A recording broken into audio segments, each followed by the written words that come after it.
नमस्कार मित्रांनो, युद्धविराम भारताला हवा होता की पाकिस्तानला? भारताने पाकिस्तानला घाबरून शस्त्रसंधी केली का? अमेरिकेच्या मध्यस्थीमुळेच शस्त्रसंधी झाली का? पाकिस्तानचा आता गेम होणार असे वाटत असतानाच ऐन वेळेवर आपण हल्ले का थांबवले? 10 मे 2025 रोजी भारत आणि पाकिस्तानमध्ये सतत ड्रोन हल्ले आणि गोळीबार होत होता. संध्याकाळी अचानक 5:25 अमेरिकेचे राष्ट्राध्यक्ष डोनाल्ड ट्रम्प यांनी भारत आणि पाकिस्तान युद्धविरामावर सहमत झाले आहेत या आशयाची पोस्ट केली. थोड्या वेळानंतर भारत आणि पाकिस्तानने याला अधिकृतरित्या पुष्टी दिली. परंतु आता युद्ध अटळ आहे असं वाटत असतानाच अचानक युद्धबंदी का झाली याची इनसाइड स्टोरी पाहण्यासाठी मी उत्कर्ष कोंडावर आपले या व्हिडिओमध्ये स्वागत करतो. 10 मे रोजी सकाळी भारतीय हवाई दलाने शोरकोटमधील रफिकी, चकवालमधील मुरीद, चकलालामधील नूर खान, रहीम यार खान आणि सुक्कूर, कसूरमधील चुनियाल, पसरूर आणि सियालकोट येथील पाकिस्तानी हवाई दलाच्या तळांवर हल्ला केला. या हल्ल्यात भारताने scalp air cruise missile, hammer guided bomb आणि ब्राह्मोस सुपरसोनिक क्रूज मिसाईल डागली. भारताने पहिल्यांदाच सुखोई लढाऊ विमानातून ब्राह्मोस सारख्या क्षेपणास्त्रांचा वापर केला, ज्याची रेंज 290 किमी आहे तर त्याचा वेग प्रति तास 2500 इतका आहे. यामुळे पाकिस्तानला असे वाटले की पुढील हल्ला अणुसुविधा आणि कमांड सेंटरसह महत्त्वाच्या लष्करी ठिकाणांवर होऊ शकतो. अशा परिस्थितीत पाकिस्तानने अमेरिकेकडे मोर्चा वळवला व अमेरिकेने औपचारिक लष्करी हॉटलाईन वापरून कोणताही विलंब न करता हल्ले थांबवावेत यासाठी मध्यस्थी केली. यानंतरच पाकिस्तानचे DGMO काशिफ अब्दुल्ला यांनी दुपारी 3:35 भारताचे DGMO lieutenant general Rajiv Ghai यांच्याशी हॉटलाईनवर चर्चा केली आणि दोन्ही देशांनी सायंकाळी 5 वाजेपर्यंत युद्धबंदीवर सहमती दर्शवली.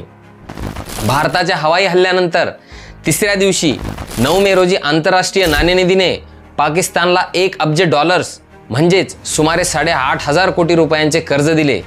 युद्धसदृश्य परिस्थितीत IMFने पाकिस्तानला कर्ज देण्याच्या बदल्यात भारताविरुद्ध युद्धविरामाची अट घातली असण्याची शक्यता नाकारता येत नाही. अमेरिकेच्या संमतीशिवाय IMFचे कोणतेही कर्ज मंजूर होत नाही. अशा परिस्थितीत पाकिस्तानला कर्ज देण्याच्या बदल्यात अमेरिकेने युद्धबंदीची अट घातली असल्याची शक्यता नाकारता येत नाही. 9 मे रोजी रात्री अमेरिकेचे उपाध्यक्ष JD व्हान्स, परराष्ट्र सचिव मार्को रुबियो आणि व्हाईट हाऊसच्या चीफ ऑफ स्टाफ सुसी विल्स हे सर्वजण भारत आणि पाकिस्तानकडून होणाऱ्या हल्ल्यांवर लक्ष ठेवून होते. दरम्यान त्यांना गुप्त माहिती मिळाली की भारत आणि पाकिस्तानमधील सुरू असलेला संघर्ष वेगाने वाढू शकतो आणि जर असे झाले तर तो थांबवता येणार नाही. यासाठी सर्वांनी एक योजना आखली व राष्ट्राध्यक्ष डोनाल्ड ट्रम्प यांची भेट घेतली. यानंतर व्हान्स आणि रुबियो यांनी भारताचे पंतप्रधान नरेंद्र मोदी, परराष्ट्र मंत्री S जयशंकर आणि अजित डोवाल तसेच पाकिस्तानचे पंतप्रधान शहबाज शरीफ, लष्कर प्रमुख असीम मुनीर आणि आसिफ मलिक यांच्याशी चर्चा केली. अमेरिकेच्या मध्यस्थीखाली अनेक फेऱ्यांच्या चर्चेनंतर दोन्ही देशांमध्ये युद्धबंदीवर सहमती झाली. 7 मे ते 10 मे या कालावधीत पाकिस्तानने चीनी शस्त्रांचा वापर करून भारतावर अनेक हल्ले केले.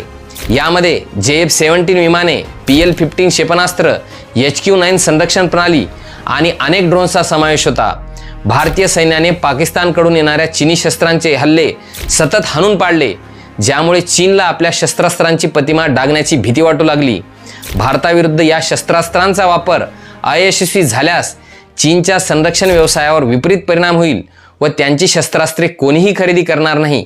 या कारणास्तव चीनने पाकिस्तानला युद्धविरामासाठी आग्रह धरला. या 4 सिद्धांताखेरीज CNN या वृत्तसंस्थेच्या अहवालानुसार 10 मे रोजी भारताने इस्लामाबाद जवळ 3 ठिकाणी हवाई हल्ले केले. याला प्रत्युत्तर म्हणून संतप्त झालेल्या पाकिस्तानने भारतावर एकामागून एक अनेक क्षेपणास्त्रे आणि रॉकेट डागले. या हल्ल्यात पाकिस्तानने भारतीय लष्करी सुविधा, हवाई तळ आणि नियंत्रण रेषेसह शस्त्रास्त्रांचा साठवणुकीला लक्ष केले. यामुळे भारत बॅकफुटवर आला व त्याने युद्धविरामासाठी अमेरिकेची आणि इतर देशांची मदत घेतली. परंतु या सिद्धांताच्या पुष्टीसाठी कोणताही पुरावा उपलब्ध नाही. अमेरिकेने भारताने युद्धविरामासाठी त्यांच्याकडे अप्रोच केल्याचं कुठलंही विधान केलेलं नाही.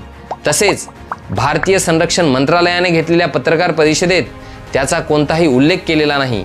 यावरून इतकं तर नक्की स्पष्ट होतं की पाकिस्तानने स्वतःची क्षमता ओळखून भारतासोबत युद्धबंदी करण्याचा निर्णय घेतला।